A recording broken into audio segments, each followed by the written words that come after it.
Hello students, તો last time આપણે component of compass આપણે જોયું હતું, તો એની અંદર આપણે બે કમ્પોનન્ટ સમજવાના બાકી હતા.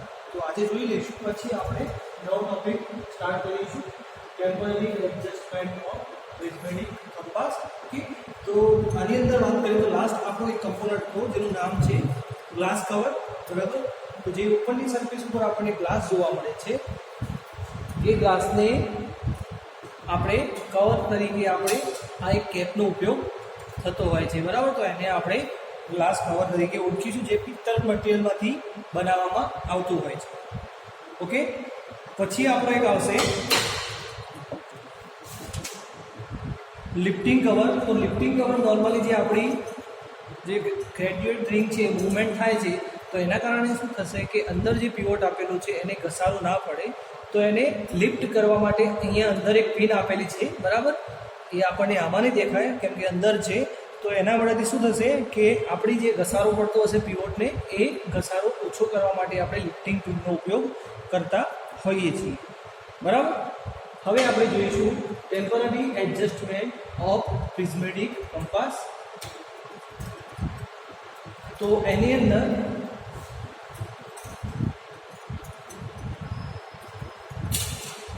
વાત કરીએ તો આપણને સૌ પ્રથમ કહીએ તો શું ટેમ્પરરી એડજસ્ટમેન્ટ એટલે શું કે ત્રિપાર્શ્વીય જે કંપાસ હોય છે એનું હંગામી સમાયોજન.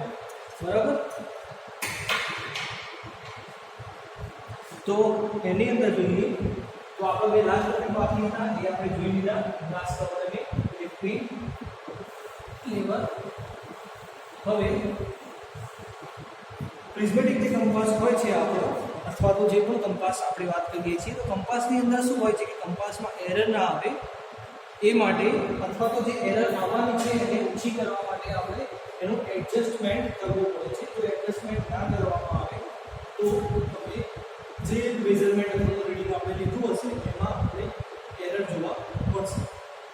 બરાબર, તો હંગામી સમાયોજન એ કંપાસને આપણે શું કરવાનું છે, સ્થાન ઉપર ગોઠવવાની એક પ્રોસેસ છે કે જે જગ્યાએ આપણે મેઝરમેન્ટ લેવાનું એ જગ્યાએ ગોઠવવા માટેની પ્રોસેસ છે. પ્રોસેસની અંદર આપણે ત્રણ વસ્તુ કરવાની રહેશે. સૌપ્રથમ સેન્ટરિંગ, પછી લેવલિંગ અને ફોકસિંગ ઓફ પ્રિઝમ. બરાબર, સેન્ટરિંગની અંદર વાત કરીએ તો સેન્ટરિંગને આપણે કહીશું કેન્દ્રીકરણ. બરાબર, અને કહીશું આપણે કેન્દ્રીકરણ. તો કંપાસને બરાબર સ્થાન ઉપર ગોઠવવાની જે પ્રોસેસ છે એને કહેવાશે કેન્દ્રીકરણ. બરાબર, કંપાસના નીચે આપણે વર્મ લટકાવીશું અને એક નાનકડી આપણે પથ્થર દ્વારા પથ્થરને મુક્ત રીતે નીચે ફેંકીશું. તો શું થશે, જે જગ્યાએ આપણો પથ્થર ગ્રાઉન્ડ ઉપર પડશે એ આપણું પોઈન્ટ થશે, જે જગ્યાએથી આપણે રીડિંગ લેવાના છે, અથવા તો એ પોઈન્ટને આપણે સેન્ટર પોઈન્ટ આપણે કહી શકીએ છીએ. બરાબર, પછી એ જ જગ્યાએ આપણે પથ્થર પડ્યો હોય ત્યાંથી બોડીના પાયાને આગા પાછા કરી અને ડબીને એટલે કંપાસને સેન્ટરમાં લાવી અને ઓળંગવા પ્રમાણે ગોઠવી શકીએ છીએ. તો સેન્ટરિંગની વાત કરીએ તો આ આપણું સ્ટેન્ડ હશે. બરાબર, સ્ટેન્ડ ઉપર આપણે કંપાસને ફિટ કરીશું. તો આનો સેન્ટરિંગ જાણવા માટે અહીંયા આપણે એક નાનો પથ્થરનો ટુકડો લઈશું અને મુક્ત રીતે નીચે ફેંકીશું. જે જગ્યાએ આપણો પથ્થર ટચ થશે એ આપણું સેન્ટર બની રહેશે. એટલે કે આનું સેન્ટર અને આનું સેન્ટર એક જ છે એમ કહી શકાય. હવે જે જગ્યાએ સેન્ટર થશે ત્યાં આપણે એડ કરી અને આપણે પોઈન્ટ બતાવી શકીએ છીએ. બીજી વસ્તુ એ કે આપણે માઉસ દ્વારા ચેક કરી શકીએ છીએ કે આપણું સેન્ટર પોઈન્ટ કઈ જગ્યાએ હશે. એ માટેની જે મેથડ છે એને આપણે કહેતા હોઈએ છીએ સેન્ટરિંગ. બરાબર, સેકન્ડ નંબર આવશે લેવલિંગ એટલે કે સમતલીકરણ. તો એની અંદર શું છે કે આપણે જે કંપાસ હોય છે એને સ્થાન પર લઈ ગયા પછી ઘોડીને મથાળે ઉપર ફિટ કર્યા પછી એની અંદર જે રહેલી નીડલ છે એ મુક્ત રીતે ફરી શકે. આ કંપાસ આપણે અહીંયા ફિક્સ કર્યો તો કંપાસની અંદર જે નીડલ હશે એ હંમેશા આ રીતે રહેવી જોઈએ. બરાબર, ઘણી વાર શું થશે કે કંપાસની અંદર નીડલ છે તમારી આ રીતે આગળ જશે ઉપરની સરફેસ અને નીચેની સરફેસ, તો એ જે એનું રોટેશન ડિરેક્શન છે અથવા તો નોર્થ ડાયરેક્શન જે પ્રોપર બતાવી હોય એ બતાવી શકતી નથી હોતી, બરાબર? અલગ અલગ કેસ બનતા હોય છે આ રીતે. તો આપણે સમતલીકરણ કરવાનું છે, જે રીતે કે આ તમારું ગ્રાઉન્ડ છે તો આ તમારું કંપાસનું સમતલીકરણ, બરાબર? એટલે કે આ જે ડિસ્ટન્સ હશે એ તમારું x હોય તો અહીંયા પણ એક્શન થવું જોઈએ. આ ખાલી સમજવા માટે છે. સમતલીકરણ તમારે કઈ રીતે કરવાનું કે નોર્મલી જો પેન હોય તમારી પાસે તો ઉપરની જે સરફેસ હોય હું તમને બતાવું.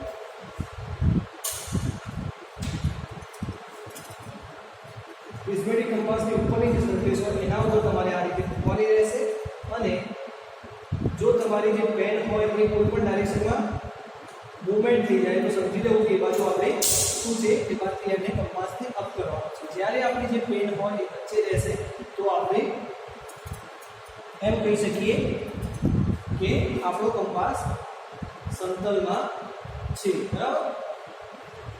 આપણે અહીં જોઈ શકીએ છીએ કાં તો ઓલી બાજુ કાં તો લેફ્ટ અથવા તો રાઈટ સાઈડ નથી હોય તો એને સેન્ટરમાં ફિક્સ કરીએ. આ સિમ્પલ મેથડ છે, ટૂંકમાં નથી આવી, પણ આપણે આ રીતે પણ એને ટેબલમાં લાવી શકીએ છીએ. પછી આવશે આપણું ફોકસિંગ, એટલે કે ફોકસિંગ ઓફ પ્રિઝમ. આ બે વસ્તુ આપણે જોઈ લીધી. ફોકસિંગ ઓફ પ્રિઝમની અંદર જોઈએ તો એની અંદર આપણને એમ કહેવામાં આવ્યું છે કે અંકિત રિંગ જે હોય છે એની ઉપર જે માપ લખેલા છે આપણને જોઈ શકવામાં તકલીફ પડતી હોય છે, તો એના માટે આપણે પ્રિઝમનો ઉપયોગ કરતા હોઈએ છીએ. તો એને કહીશું આપણે ફોકસિંગ. તો એક બાજુ આપણને ઓબ્જેક્ટ પેન આપેલો છે, એક બાજુ આપણને પ્રિઝમ આપેલું છે. તો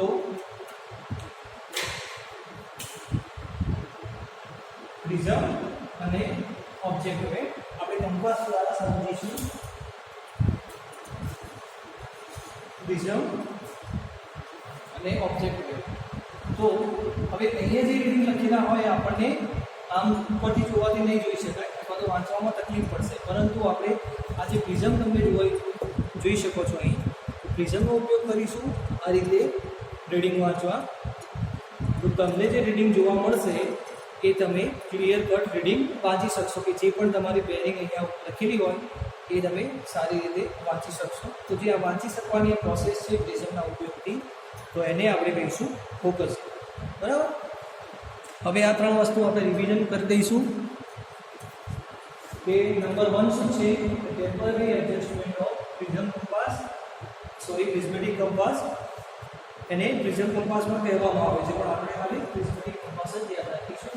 તો એની અંદર આ રીતે કંપાસ હોય છે, તો કંપાસને સૌપ્રથમ સેન્ટરિંગ કરવાનું હોય છે, પછી રોલિંગ કરવાનું હોય છે, પછી ફોકસિંગ કરવાનું હોય છે. સેન્ટરિંગની વાત કરીએ તો જ્યારે આપણે સ્ટેન્ડ ઉપર કંપાસને આ રીતે ફિક્સ કરીશું તો કંપાસને ફિક્સ કરવા માટે સ્ટેન્ડ ઉપર મૂક્યા પછી નીચે આપણે સ્ટેન્ડમાં એક પથ્થર રાખીશું અને એને પ્રી બોલ કરીશું. જે જગ્યાએ ગ્રાઉન્ડ ઉપર ટચ થશે ત્યાં આપણે સેન્ટર પોઈન્ટ કહી શકાશે, ત્યાં આપણે પેન હેડ કરી દઈશું, બરાબર? બીજી વસ્તુ અહીંયા આપણે બહુ બરાબર છે કરી શકીએ છીએ કે આનું સેન્ટર અને આપણું ગ્રાઉન્ડનું સેન્ટર એક છે કે નહીં. પછી આવશે આપણું લેવલ. લેવલિંગમાં આપણે શું જોયું કે આપણી જે મિડલ છે ગ્રેજ્યુએટ રિંગ છે એ તમારી કોઈ પણ જગ્યાએ ટચ કરી નાખી, અપરની સરફેસ અથવા ડાઉનની સરફેસ આપણે અલગ અલગ કેસ જોઈ શકીએ છીએ. આ રીતે ટચ થશે, બરાબર? તો શું થશે હું તમને બતાવું થાય તો, બરાબર? આપણે એ જોઈ શકીએ છીએ અહીંયા આપણી જે આ જે ગ્રેજ્યુએટ રિંગ છે એ ઉપરની તરફ જોવા મળે છે, જ્યારે અહીંયા તમને નીચેની તરફ જોવા મળે છે, બરાબર? આઈ થિંક તમને દેખાતું જ હશે. હવે મૂવમેન્ટ થાય છે. હવે અહીંયા ઉપરની તરફ જોવા મળે છે, સામેની બાજુ ડાઉન તરફ જોવા મળે છે, બરાબર? એટલે કે આવો કેસ ના બને. જો આવું થશે તો શું થશે કે તમારી જે નીડલ છે એ ફ્રી રીતે ફરી નહીં શકે. જો ફરી નહીં શકે તો આપણને સાચું રીડિંગ નહીં મળે.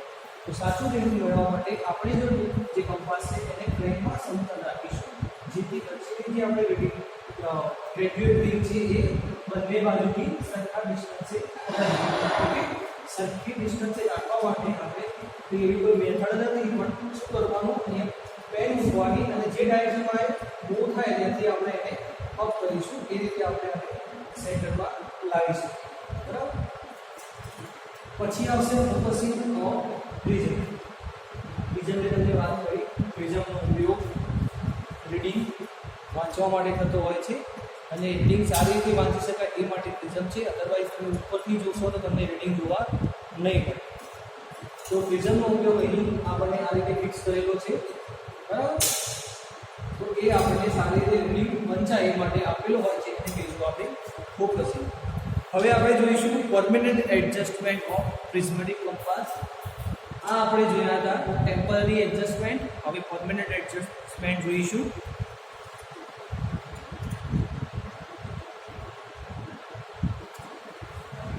હવે આપણે વાત કરીશું permanent adjustment of prismatic compass, જેની અંદર જોઈશું કે adjustment of object vane, adjustment of needle, જેની અંદર sensitivity, balance the needle, straightening the needle horizontal and vertical, and adjustment of pivot.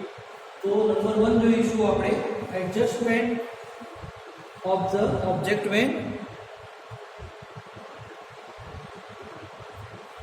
તો એડજસ્ટ ઓફ ઓબ્જેક્ટ વેનની અંદર આપણને એમ કહેવામાં આવ્યું છે કે જ્યારે કંપાસનું સમતલીકરણ કરીએ એના પછી જે દર્શન વેદિકા હોય, બરાબર, અને ઓબ્જેક્ટ વેન હોય, તો એ બંને એકબીજાની સામસામે છે કે નહીં એ વસ્તુ ચેક કરવા માટે શું કરવામાં આવે છે કે એની સામે એટલે કે કંપાસની સામે એક પ્લમ્બો લટકાવવામાં આવે છે, પ્લમ્બો લટકાવવામાં આવે છે અને દર્શન વેદિકાની અંદરથી જોતા આપણું જે તાર હોય છે એ અને પ્લમ્બો એક જ લાઈનમાં આવે છે કે નહીં. બરાબર.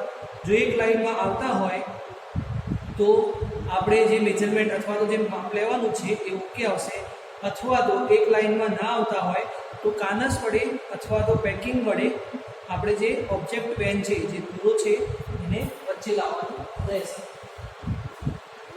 આપણે સમજીએ ફિગર દ્વારા કે આ છે આપણો પ્લમ્બો, બરાબર, આ છે આપણો ઓબ્જેક્ટ પેન,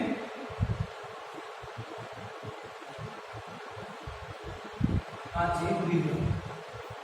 તો હવે આપણે અહીંથી જોઈશું જ્યારે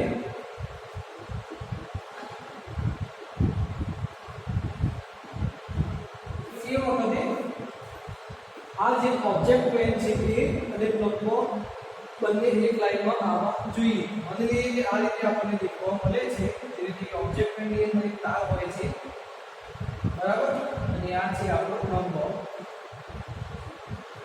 તો બંને એક લાઈનમાં આપણને જોવા મળતા હોય તો વાંધો નહીં. જો એક લાઈનમાં જોવા ના મળતા હોય તો આપણો જે તાર હશે એ ઢીલો થઈ ગયો હશે, અથવા તો તારને આપણે આજુબાજુ પેકિંગ લગાવી અને સ્ટ્રેટ લાઈનમાં લાવીશું. તો આપણે કહી શકાય કે જ્યારે આપણે એક પોઈન્ટથી બીજા પોઈન્ટે મેઝરમેન્ટ કન્સેપ્ટ કરીએ તો એ આપણો 90 એંગલે મેઝરમેન્ટ હશે અથવા તો સ્ટ્રેટ મેઝરમેન્ટ હશે.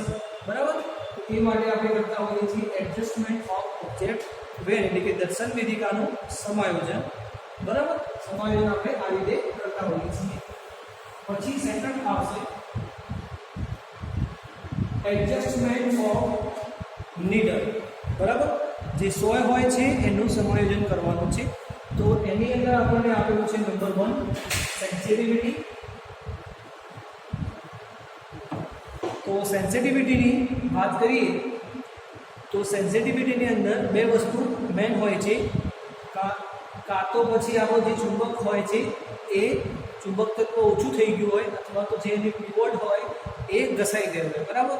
કંપાસનું લેવલિંગ કર્યા બાદ સોયને તેના ક્લિપ ઉપર નીચે કરવામાંથી શું થશે કે એનો જે પીવોટ હશે એ ઘસાઈ જતો હોય છે. તો આ માટે આપણે શું કરી શકીએ કે પીવોટ જે હોય છે ઘસાઈ ગયો હોય એને આપણે કાનસથી અણીદાર બનાવીએ અને સોયને બહાર મેગ્નેટથી ચુંબક તત્વ આપી શકાય. બરાબર. સેન્સિટિવિટી માટે આપણે એવું કીધું કે આ જે છે એ આપણો કંપાસ છે અને આ જે છે પીવોટ છે, પીવોટની ઉપર આપણી મેગ્નેટ રિંગ છે. તો સેન્સિટિવિટી એમ કહેવા માંગે છે આપણને કે આપણું જે માપ છે એ એકદમ પરફેક્ટ હોવું જોઈએ. પણ પરફેક્ટ ક્યારે નહીં હોય કે જ્યારે આપણું જે આ જે આપણી મેગ્નેટ રિંગ છે એની અંદર જે મેગ્નેટ હોય છે એનું જે ચુંબક તત્વ છે એ ઓછું થઈ ગયું હોય ત્યારે, અને આપણી જે રિંગ છે આપણી જે આ પીવોટ છે એ ઘસાઈ ગઈ હોય. ઉપરની જે પેટર્ન છે આપણી સોય જેવી હોવાને બદલે કેવી થઈ જશે, આ રીતે ઊંચી થઈ જશે, તો પણ એના ઉપર સારી રીતે રોટેટ નહીં થઈ શકે. બરાબર ને? તો એ માટે આપણે શું કરવું પડશે, કાગળની આને ઉપર પોઈન્ટ એટલે કે 100 સેન્ટીમીટર બનાવવી પડશે અને મેગ્નેટ માટે એક્સ્ટ્રા મેગ્નેટ આપણે એડ કરવા પડશે બહારથી. બરાબર? આ તો એને ઓપન કરી અને પછી એને મેગ્નેટ એડ કરી શકાય છે. બરાબર? સેન્સિટિવિટીની અંદર આ બે વસ્તુ ઇમેજ રહેશે. પછી આવશે બેલેન્સિંગ ધ નીડલ, એટલે કે નીડલને બેલેન્સ કરવાનું આની અંદર કે સોયનું આપણે સમાયોજન કરવાનું છે. તો કંપાસમાં લેવલિંગ કરી સોયને તેના ક્લિક ઉપર નીચે દબાવો. આ વખતે શું થશે કે સોય આપણી સૈતીજમાં રહેવી જોઈએ. જો સોય સૈતીજમાં ના રહેતી હોય તો સોયને બહાર કાઢી અને પછી એનું શું કરવામાં આવે છે, કાઉન્ટર વેટનેટ દ્વારા સોયનું સમતલીકરણ કરવામાં આવતું હોય છે. બરાબર? સોય આપણી સમતલમાં રહેતી હોય તો એનું પછી અલગ અલગ પ્રમાણે લેવલિંગ કરી, બેલેન્સિંગ કરી અને પછી એને એડ કરવાની રહેશે. પછી આવશે કે straightening the needles vertical and horizontal. બરાબર? તો એની અંદર સૌપ્રથમ આપણે વર્ટિકલ જોઈશું, એટલે કે સોયને ઉર્ધ્વ સમતલમાં સીધી કરવી. જો સોય ઉર્ધ્વ સમતલમાં વાંકી પડી ગઈ હોય તો એને બહાર કાઢી અને પછી એને સીધી કરવામાં આવે છે.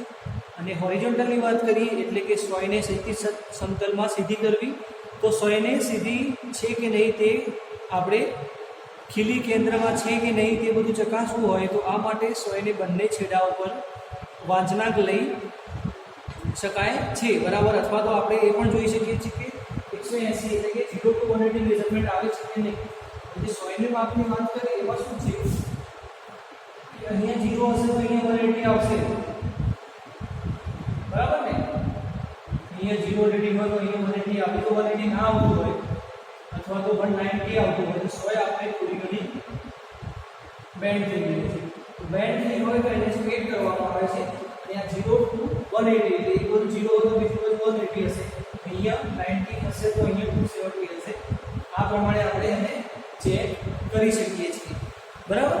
એ આની અંદર જોવામાં આવતું હોય છે. એટલે કે સોયને ક્ષિતિજ સમતલમાં આ રીતે સીધી કરવામાં આવતી હોય છે. પછી આવશે એડજસ્ટમેન્ટ ઓફ પીવોટ. હવે જે મેન વસ્તુ છે આપણા માટે લાસ્ટ, એડજસ્ટમેન્ટ ઓફ પીવોટ. તો એની વાત કરીએ તો એની અંદર ક્લિક બરાબર એટલે કે પીવોટ બરાબર અંકિત રિંગના કેન્દ્રમાં જ હોવું જોઈએ. બરાબર? આપણને ખબર જ છે. આ ચકાસણી કરવા માટે જુદા જુદા સાધનનો આપણે ઉપયોગ કરતા હોઈએ છીએ. જેવી રીતે તફાવતનું અચળાંક એટલે કે જે એક બાજુ 0 હોય તો બીજી બાજુ 180 થવા જોઈએ એ પ્રમાણે આપણે ચેક કરતા હોઈએ છીએ. બરાબર? પણ આ જે ખામી હોય છે એ દૂર કરવા માટે આપણે શું કરવામાં આવે છે, જે ગ્રેજ્યુએટ રિંગ છે એને પકડી અને પીવોટને બહાર કાઢી અને એને એ રીતે સીધો કરવામાં આવે છે કે ફરીથી એના ઉપર જો સોય મુક્ત રીતે છોડવામાં આવે તો એને તફાવત 180 આવે. બરાબર?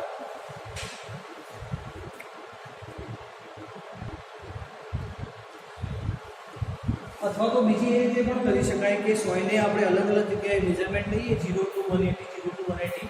બરાબર? જે આપણને મેં આગળ તમને કીધું એ પ્રમાણે લઈશું. અને તો છતાં પણ આપણા રીડિંગ જો બદલાતા રહે, 0 to 180 ના આવે તફાવત, તો એને સોયને પકડીને બહાર કાઢવામાં આવે છે. પછી એને એ રીતે વાળો કે પાછી એને ક્લિપ પર મૂકવાથી આપણો જે ડિફરન્સ 180 આવવો જોઈએ એ 180 આવી જાય. બરાબર? તો આજના લેક્ચરમાં આપણે અહીં સુધી રાખીશું. નેક્સ્ટ લેક્ચરની અંદર આપણે સર્વેયર કંપાસ વિશે જોઈશું. બરાબર. તો આની અંદર તમારે કોમેન્ટની સાથે એનોવેટ નંબર લખવાના રહેશે. એટલે અસાઇનમેન્ટ તમારે બતાવવાનું જે હતું હજી સુધી કોઈએ બતાવ્યું નથી. બરાબર. એ પણ જરા તમે નોંધ લેજો કે અસાઇનમેન્ટમાં તમારે શું કરવાનું છે એ પછી મને ખબર પડે.